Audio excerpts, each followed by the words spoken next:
off the end of the last Mishnah, and then we'll continue with the next part. So let's just put on the screen here. We lost the place here on the screen. Where is it? Oh boy. Okay, I'm not sure where it went. Uh-oh. Here we go. Oh, sorry, guys. There we go. Should work now. So the end of the last Mishnah, we had the 5 different things from the 5 students of Rabbi Yochanan ben Zakkai, that he was giving us different options of each one. What was the best thing what best character trait one should cling to, which is going to really enhance you in all areas. And the last one was a leiv tov, a good heart, from Rabbi Lazar.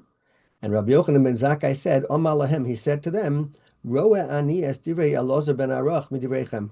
I see the words of Elazar ben Arach is the best of all of you. Shebechlol devorav direichem, because everything you said is included in his. His leiv tov, that good heart, encompasses everything.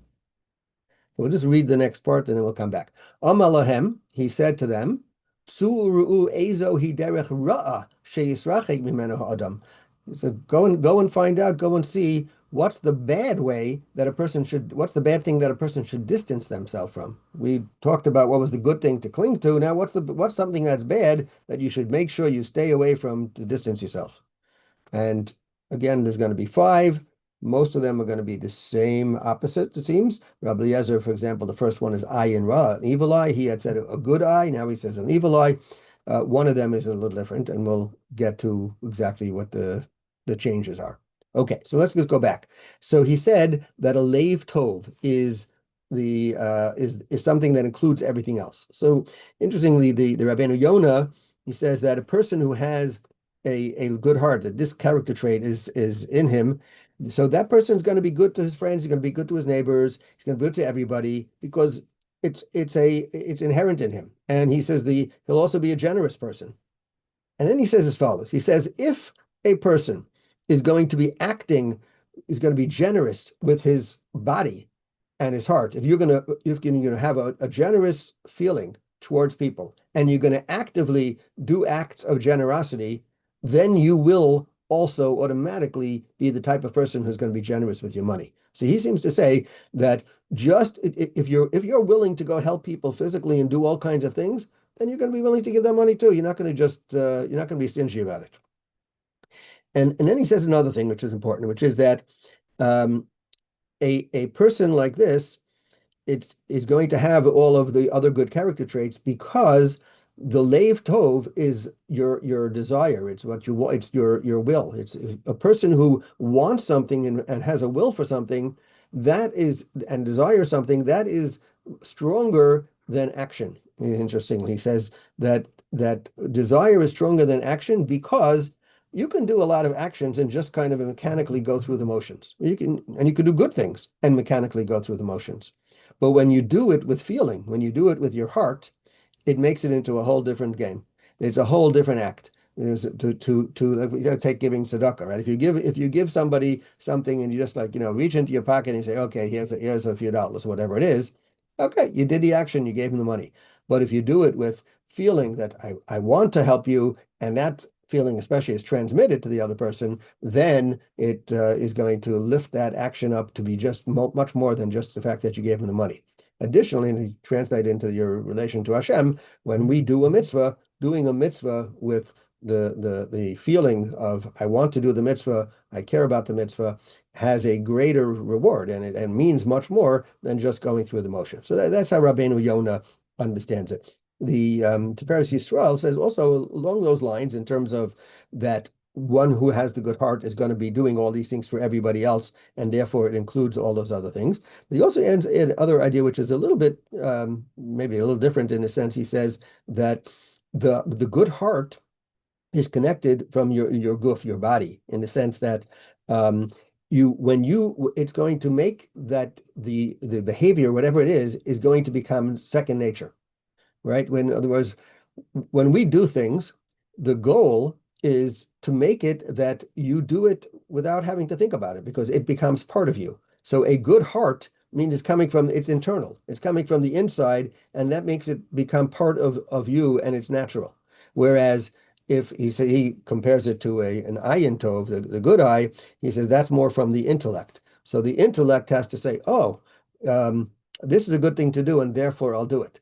That's not as high a level. That's not second nature. You have to actively think about it. Whereas if it becomes second nature, you become that person, right? And actually, maybe also relates a little to thing we've talked about when you used to say for Hachinuch, who always said that the actions have an effect on you, that it's going to become internal, right? So the goal is to internalize something. The goal is ultimately to make you a person who naturally feels all the positive things and naturally is going to do things because that's because you want to, not just because you made a calculation and said, oh, this is the right thing to do. So that's the idea of a leiv tov being thing. And one other point on the leiv tov, and Rabbi Lau brings down, he says, what about everybody else? But they didn't know this. He says all of the other sages knew that a leiv tov was the best, but they felt that when they were answering, they felt they had not achieved that level. They didn't hit that highest level, so they were answering their things based on the status that they felt they were at to give it. But they intellectually they understood that a leiv tov is going to have that is what we strive for. Okay, let's just talk a little bit about, we have a few more minutes. He said to them, go out and see what is the negative path. Now you would think that why does he have to even ask the question? Because after all, isn't it the opposite? If I told you what's good, so then the opposite of good is bad. It seems to be pretty straightforward. So interestingly, a number of the commentaries point out that it's not necessarily the opposite of good is not always evil. And there are certain, especially in character traits. One of the character traits that they highlight is there's a character trait which we've talked about called chassidut, of which we interpret as being more than just regular, to go beyond the letter of the law, right? So if there's a character trait that says we should strive to be someone who can go beyond the letter of the law, what about the person who's not going beyond the letter of the law? That's not bad. There's nothing, right? That person just hasn't reached the pinnacle, but the person can still be a good person if they're still within the law. They're just not going beyond the law. So the fact that something is not the highest level does not make it a negative. And so the question he was asking is, what are the things that are actually going to literally take you away, and it's going to make you have a negative effect on you? And it happens to be in the answers, most of the answers come out to be the opposite of what they said was good is going to have a negative effect, except one of the answers is going to be different. We want to, for an example, also, we talk about, let's say, being someone who's generous, right? So you might think that if I'm generous, so isn't that great? How wonderful it is that I'm generous. And let's say I'm not generous. I'm not stealing from anybody. I'm not taking anything from anybody. I'm just keeping what's mine. Like, why would you think that that's bad? So we're going to show that there is a negative aspect to someone who is stingy and miserly, and it's going to have a negative effect on your character in other ways as well.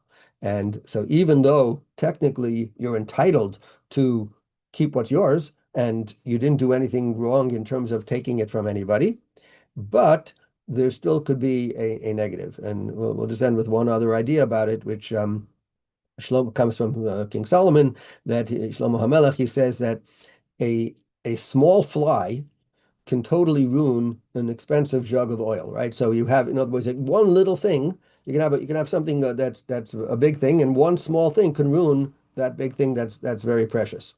Says this Tema Dia applies here. He says a little foolishness, that a certain negativity, a certain negative behavior can undermine a person who's a chacham, a person who's a wise man. And therefore, what could happen here in our case of the example we gave of stinginess is it may not directly take away, but it definitely will prevent you from striving higher. If our goal is always to get better, there are things that are going to prevent you from getting better. That's a negative.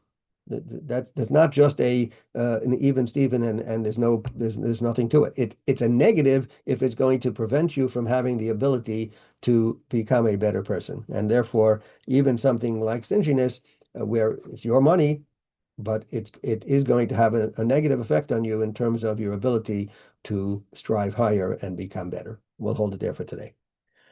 Have a